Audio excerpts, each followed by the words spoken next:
హల్లెలూయా. దేవుని స్తోత్రం చెప్దాం. హల్లెలూయా. ప్రార్థన వలన ప్రతి సమస్య నుంచి విడుదల పొందగలుగుతాం.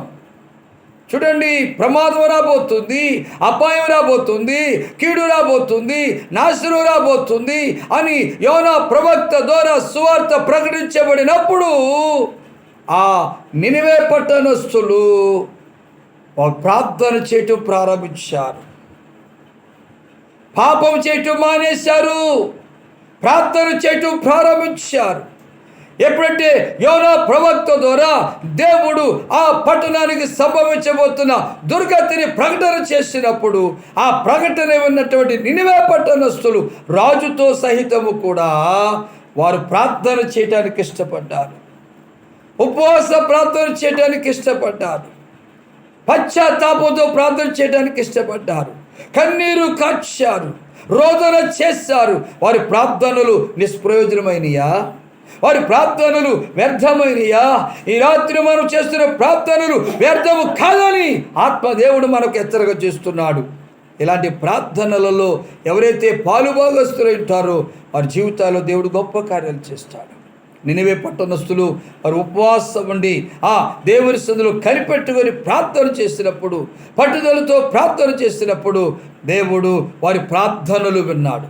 వారి ప్రార్థనలు విన్న దేవుడు మన ప్రార్థనలు వినడా? ఒక్కసారి ప్రశ్నించుకోనండి. వారి ప్రార్థనలు ఆలకించిన దేవుడు మన ప్రార్థనలు ఆలకించడా? వారి పాపాలు క్షమించిన దేవుడు మన పాపాలు క్షమించడా? వారి మీదకి రాబోతున్న ఉగ్రతను తొలగించిన దేవుడు మన మీదకి రాబోతున్న ఉగ్రతను తొలగించడా? తొలగిస్తాడు. కానీ వారి వలె మనం ప్రార్థన చేయలేకపోతున్నాం. వారి వలె మనము మనస్సును మార్చుకోలేకపోతున్నాం. ఈ రాత్రి పరిశుద్ధాత్మ దేవుడు తెలియజేస్తున్నాడు, ఇదిగో నినివే పట్టణస్థులట యోనా ప్రకటన విని మారు మనస్సు పొందారు, కానీ యోనా కంటే గొప్పవాడు ఇక్కడ ఉన్నాడు. దేవుని స్తోత్రం. హల్లెలూయా. యోనా కంటే గొప్పవాడు ఇక్కడ ఉన్నాడు.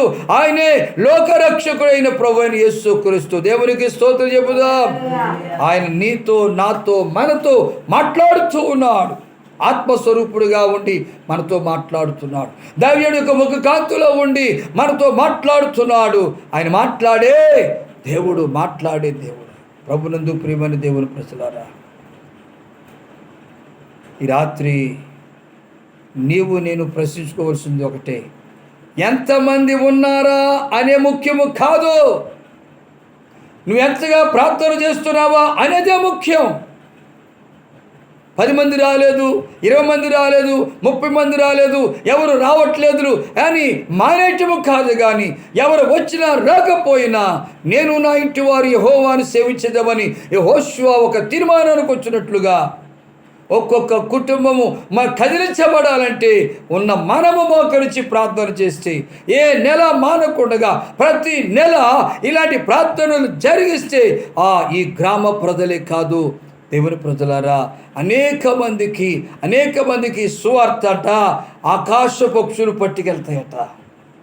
ఆకాశ పక్షులు వార్తను పట్టుకెళ్తాయట. పలానా చోట సంపూర్ణ రాత్రి ప్రార్థన జరుగుతుంది, పలానా చోట రాత్రంతా ప్రార్థనలు చేస్తున్నారు. వారి ప్రార్థనల ద్వారా దేవుడు కార్యాలు చేస్తున్నాడు, వారి ప్రార్థనల ద్వారా వారి కుటుంబాలను ఫలింపజేస్తున్నాడని వర్తమానాలు కొన్ని గ్రామాలకు ప్రాకినప్పుడు ఆ గ్రామాలలో ఉన్న వారు తండోపతండాలుగా కదిలి వస్తారు. దేవునికి స్తోత్రం. హల్లెలూయా.